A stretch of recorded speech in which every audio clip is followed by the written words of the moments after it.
សួស្តីស្វាគមន៍មកកាន់ podcast ចង់និយាយទី5ហើយថ្ងៃនេះខ្ញុំនិយាយអំពីអ្វីដែលខ្ញុំបានរៀនអ្វីដែលខ្ញុំបានឆ្លងកាត់ហើយខ្ញុំនឹងទុក podcast នេះនៅក្នុង playlist មួយដែលមិនជាក្នុងចំណោមpodcast ដែលទៀតអញ្ចឹងអ្វីដែលខ្ញុំចង់និយាយថ្ងៃនេះគឺអ្វីដែលយើងបានរៀននឹងឆ្លងកាត់ណាឥឡូវនេះខ្ញុំចិត្តឆ្លងផុតអាយុពាក់កណ្ដាលដែលអ្នកខ្លះគេហៅថា quarter life crisis or what is it called yeah whatever it is called អញ្ចឹងខ្ញុំចិត្តឆ្លងផុតចង់ផុតវ័យ25ឆ្នាំហើយអ្វីខ្ញុំមិនរៀនហ្នឹងគឺថាខ្ញុំបានខុសពីមុនច្រើនហើយជាពិសេសរយៈពេល2ឆ្នាំចុងក្រោយឬក៏1ឆ្នាំចុងក្រោយខ្ញុំបានឆ្លងកាត់បរិបត្តិច្រើនបរិស្ថានមនុស្សជុំវិញការអប់រំការបណ្ដុះគំនិតអីទាំងអស់ហ្នឹងគឺសុទ្ធតែផ្លាស់ប្ដូរដែលខ្ញុំសង្កេតឃើញខ្លួនឯងពីមុនហ្នឹងច្រើនតែថាចិត្តម្នាក់ខ្ញុំជាមនុស្សដែលចិត្តដូចថាតាមចិត្តខ្លួនឯងតាមអារម្មណ៍ដែរប៉ុន្តែក៏ដឹងថាពេលខ្លះអារម្មណ៍ហ្នឹងវាឆេវឆាវអត់ត្រូវខ្ញុំអត់សូវធ្វើទេប៉ុន្តែជាមនុស្សដែលមាន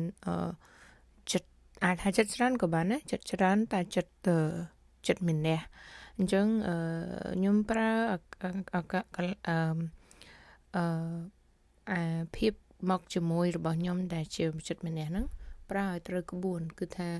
ជាជាងប្រើវាម្នាក់ក្នុងផ្លូវដែលធ្វើឲ្យខ្លួនឯងខាត់បង់ខ្ញុំម្នាក់ដោយព្យាយាមឲ្យខ្លួនឯងឈ្នះតាមអារម្មណ៍ដែលមានហ្នឹងហើយឈ្នះទៅដោយភាពត្រឹមត្រូវខ្ញុំពេលដែលខ្ញុំមិនសប្បាយចិត្តខ្ញុំចង់បានអីមួយដែលធំដែលមានមហិច្ឆតាមានគោលបំណងសម្រាប់អីមួយធំដុំហ្នឹងគឺខ្ញុំម្នាក់ធ្វើម៉េចយកវាឲ្យបានធ្វើម៉េចឈ្នះយកវាឲ្យបានហើយខ្ញុំតែងតែរស់នៅក្នុងគោលគំនិតមួយដែលថាធ្វើអ្វីដែលខ្លួនឯងស្រឡាញ់ធ្វើអ្វីដែលខ្លួនឯងពេញចិត្តអញ្ចឹងពេលខ្លះនៅពេលដែលខ្ញុំសម្រេចចិត្តឬក៏ពេលខ្ញុំនៅក្នុងស្ថានភាពមួយដែលខ្ញុំសង្ស័យអ្វីដែលខ្លួនឯងធ្វើហ្នឹងខ្ញុំមិនមានមន្ទិលខ្ញុំអត់ច្បាស់ពេលហ្នឹងគឺខ្ញុំមិនសប្បាយចិត្តខ្ញុំពិបាកចិត្តខ្ញុំមានអារម្មណ៍ថាទោះបីខ្ញុំនៅក្នុងចំណុចណាក៏ដោយគឺខ្ញុំអត់មានមានអារម្មណ៍ថា fulfill ទេឬក៏អារម្មណ៍ស្ងប់ចិត្តអញ្ចឹងអ្វីដែលជួយខ្ញុំកន្លងមកហ្នឹងគឺខ្ញុំព្យាយាមនៅតែបន្តស្វែងរកព្យាយាមអ្វីដែលសមនឹងខ្លួនឯងអ្វីដែលសមនឹងបំណងខ្លួនឯងជាពិសេសគឺអ្វីដែលសមនឹងគោលដៅជីវិតរបស់ខ្ញុំអ្វីដែលខ្ញុំប្រឹងធ្វើអ្វីខ្ញុំធ្វើកន្លងមកបបិសាខ្ញុំឆ្លងកាត់មេរៀនខ្ញុំឆ្លងកាត់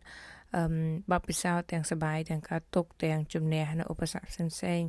ទាំងអីទាំងអស់ហ្នឹងគឺខ្ញុំធ្វើដើម្បីគោលដៅជីវិតតែមួយគត់អ្វីខ្ញុំចង់បានហ្នឹងគោលដៅជីវិតរបស់ខ្ញុំគឺរស់នៅដោយមានន័យ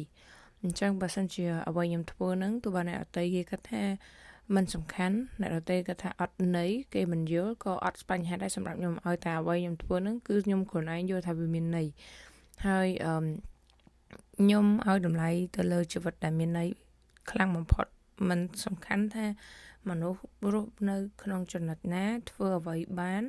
ហើយមានលុយឬក៏អីប៉ុណ្ណាទេហើយខ្ញុំនិយាយចឹងមិនមែនមានន័យថាខ្ញុំមិនឲ្យតម្លៃលុយទេអ្វីទាំងអស់នោះគឺសំខាន់ខ្ញុំរាល់ថ្ងៃនេះក៏ខ្ញុំព្យាយាម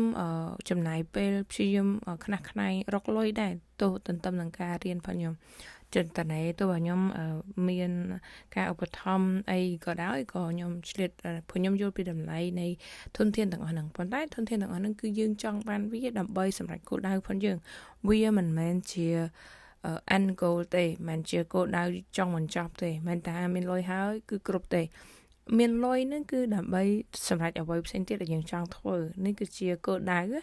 អញ្ចឹងខ្ញុំសម្លឹងឃើញសង្កេតឃើញខ្លួនឯងរយៈពេលដែលខ្ញុំលូតលាស់ហ្នឹងក្នុងកំឡុងវ័យដែលខ្ញុំនៅក្មេងខ្ទង់ជាយុវជនអាយុថាក្រៅ20ឆ្នាំអញ្ចឹងការរីកចម្រើន ការគិតផងខ្ញុំគឺខ្ញុំមានអារម្មណ៍មាននៅលះភាពមានលះភាពលះផងខ្ញុំនៅតែមានគ្រាន់ថាកាលពីមុនយើងបែបអារម្មណ៍ជាក្មេងយើងធ្វើតាមអារម្មណ៍យើងឆាប់ឆាវឆាវខ្លាំងយើងខឹងពេលខ្លះយើងមានអារម្មណ៍តូចចិត្តយើងខឹងអីចឹងច្រើនឥឡូវហ្នឹងគឺខ្ញុំគិតតែទៅមុខហើយខ្ញុំឃើញថាបើខ្ញុំខំប្រឹងបានគោលដៅខ្ញុំចិត្តស្ងប់ជាងមុនខ្ញុំធ្វើការលះសម្រាប់ចិត្តមកចត់ហើយខ្ញុំមើលទៅគោលដៅធំហើយខ្ញុំឃើញថាខ្លួនឯងរីកចម្រើនបានច្រើនហើយខ្ញុំសប្បាយចិត្តជាមួយនឹងសមិទ្ធផលហ្នឹងហើយជាពិសេសមួយទៀតហ្នឹងគឺខ្ញុំកាន់តែឃើញគោលដៅជីវិតរបស់ខ្ញុំកាន់តែច្បាស់ជាងមុនហើយខ្ញុំមានសប្បាយចិត្តចំពោះខ្លួនឯងខ្លាំងដោយសារតែខ្ញុំសង្កេតឃើញថាខ្ញុំមានចាក់ឫសជ្រៅមែនទែនចំពោះការឲ្យតម្លៃទៅនឹងគោលដៅជីវិតរបស់ខ្ញុំហើយនឹងធ្វើអ្វីដែលសមបំណងរបស់ខ្ញុំជាមួយនឹងការដែលមានគេហៅថាតម្លៃមានតម្លៃហើយខ្ញុំអត់មានបំពេញអ្នកណាគេខ្ញុំស្រឡាញ់ជាមួយនឹងគោលការណ៍ជីវិតរបស់ខ្ញុំហើយខ្ញុំឃើញថាដោយសារតែខ្ញុំរស់នៅដោយការមានចិត្តបែបនេះវាធ្វើឲ្យខ្ញុំសម្រេចបានលទ្ធផលផ្សេងៗទៀតឥឡូវខ្ញុំទទួលបានមនុស្សដែលល្អនៅជាមួយខ្លួនខ្ញុំជាក៏មានមនុស្សជាទីស្រឡាញ់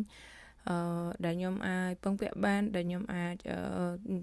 ចែករំលែកជីវិតរបស់ខ្ញុំបានខ្ញុំឃើញអនាគតរបស់ខ្ញុំជាមួយនឹងមនុស្សដែលខ្ញុំស្រឡាញ់ហើយមានគ្រួសារខ្ញុំក៏គាត់ទោះបីថាឥឡូវយើងមិនអាច perfect ប៉ុន្តែខ្ញុំនៅតែមានអារម្មណ៍ថាយើងអាចបន្តលូតលាស់ទៅមុខទៀតហើយអ្វីទាំងអស់នោះធ្វើឲ្យខ្ញុំមានសប្បាយចិត្តខ្លាំងខ្ញុំសង្កេតឃើញថាខ្ញុំនិយាយអត់ដូចអ្វីខ្ញុំចង់ប៉ងនិយាយកាលពីមុនច្រើនដោយសារបច្ចុប្បន្នហ្នឹងខ្ញុំអត់សូវប្រើភាសាខ្មែរទេខ្ញុំប្រើភាសាអង់គ្លេសច្រើនខ្ញុំអត់សូវនិយាយភាសាខ្មែរទេការប្រាស្រ័យទាក់ទងនឹងការរៀនរបស់ខ្ញុំការរស់នៅប្រចាំថ្ងៃគឺខ្ញុំប្រើភាសាអង់គ្លេសអញ្ចឹងខ្ញុំមានអារម្មណ៍ថាស្ពឹកការគិតរបស់ខ្ញុំស្ពឹកហើយនឹងគឺជាអ្វីខ្ញុំចង់និយាយថ្ងៃនេះខ្ញុំអស់កម្លាំងមែនតើ Okay so that's it ហើយយើងជួបគ្នានៅក្នុងអេពីសូតក្រោយ Bye bye